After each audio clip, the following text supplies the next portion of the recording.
إن الحمد لله وحده والصلاة والسلام على من لا نبي بعد أما بعد فأعوذ بالله من الشيطان الرجيم بسم الله الرحمن الرحيم قل هو الله أحد আলহামদুলিল্লাহ যাবতীয় প্রশংসা একমাত্র আল্লাহ সুবহানাহু ওয়া তাআলার জন্য, যে আল্লাহ সুবহানাহু ওয়া তাআলা আমাদেরকে অসংখ্য অসংখ্য নিয়ামতের মধ্যে রেখেছেন।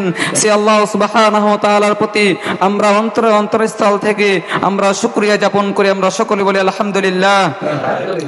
দরুদ ও শান্তির ধারা বর্ষিত হতে থাকুক আমাদের শেষ নবীর প্রতি, যার সুপারিশ ছাড়া কাল কিয়ামতের ময়দানে আমরা কেউ জান্নাতে প্রবেশ করতে পারবো না। সেই রাসূলের প্রতি দরুদ বর্ষিত হোক। আমরা সকলে বলি আল্লাহুম্মা সাল্লি আলাইহি আল্লাহুম্মা বারিক আলাইহি।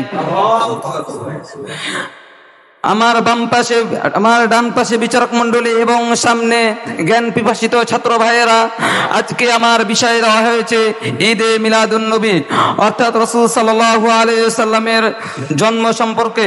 বিষয়টি অত্যন্ত গুরুত্বপূর্ণ। সম্মানিত উপস্থিতি, মহান আল্লাহ সুবহানাহু ওয়া তাআলার মহান নবীর আগমনের সময় হলো ইব্রাহিম আলাইহিস সালামের দুয়ার বাস্তবায়নে রাসূল সাল্লাল্লাহু আলাইহি ওয়াসাল্লাম ইসমাঈল আলাইহিস সালামের বংশে আরবের শ্রেষ্ঠতম কুরাইশ বংশে রাসূল সাল্লাল্লাহু আলাইহি ওয়াসাল্লাম জন্মগ্রহণ করেন। এবং সেই হাদিস থেকে জানা যায় যে রাসূল সাল্লাল্লাহু আলাইহি ওয়াসাল্লাম সোমবারের দিনে জন্মগ্রহণ করেন। আবু কাতাদা রাদিয়াল্লাহু তাআলা আনহু রাসূল সাল্লাল্লাহু আলাইহি ওয়াসাল্লামকে সোমবারের দিনে রোজা রাখা সম্পর্কে প্রশ্ন করলেন এবং রাসূল সাল্লাল্লাহু আলাইহি ওয়াসাল্লাম উত্তরে বললেন, যাকা ইয়াউমুন উলিদতু ফীহি ওয়া ইয়াউমুন বুইসতু আও উনজিলা আলাইয়া ফীহি। রাসূল সাল্লাল্লাহু আলাইহি ওয়াসাল্লাম উত্তরে বলছেন, আমি এই দিনে জন্মগ্রহণ করেছি এবং আমি এই দিনে নবুয়ত পেয়েছি। এবং আব্দুল্লাহ ইবনে আব্বাস রাদিয়াল্লাহু তাআলা আনহু হতে বর্ণিত, তিনি বলেন, উলিদান নবী সাল্লাল্লাহু আলাইহি ওয়াসাল্লাম ইয়াউমাল ইসনাইন। রাসূল সাল্লাল্লাহু আলাইহি ওয়াসাল্লাম সোমবার দিনে জন্মগ্রহণ করেছেন। ওয়াসতুমবি ইয়াউমাল ইসনাইন, এবং রাসূল সাল্লাল্লাহু আলাইহি ওয়াসাল্লাম সোমবার দিনে নবুয়ত পেয়েছেন।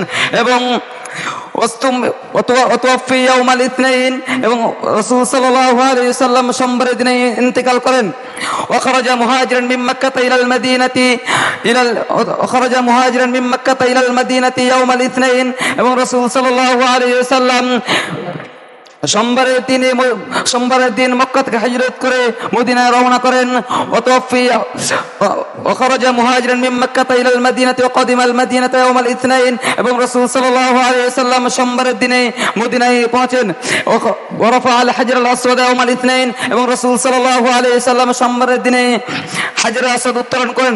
উক্ত হাদিস থেকে আমরা বুঝতে পারলাম যে আল্লাহ সুবহানাহু ওয়া তাআলার শ্রেষ্ঠ নবী হযরত মুহাম্মদ সাল্লাল্লাহু আলাইহি ওয়াসাল্লাম তিনার জীবনে 63 বছর বয়সে তিনি কখনো জন্মবার্ষিকী এবং মৃত্যুবার্ষিকী পালন করেননি। কিন্তু আমাদের আজকের সমাজে দেখা যায় যে আমাদের ইসলামের মধ্যে অনেক ভাইদেরকে দেখা যায় যে তার জন্মবার্ষিক নিয়ামতে আছে এবং জন্মবার্ষিক মৃত্যুবার্ষিক এটা ইহুদি এবং খ্রিস্টানদের অন্তর্ভুক্ত।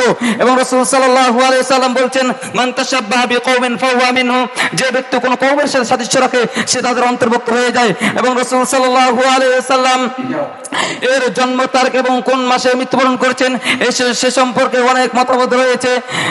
সম্মানিত উপস্থিতি, আল্লাহ সুবহানাহু ওয়া তাআলা আমাদেরকে যেন রাসূল সাল্লাল্লাহু আলাইহি ওয়াসাল্লামের জীবনী জানার তৌফিক দান করেন। আমরা সকলে বলি আল্লাহুম্মা আমিন। আসসালামু আলাইকুম ওয়া রাহমাতুল্লাহি ওয়া বারাকাতুহু।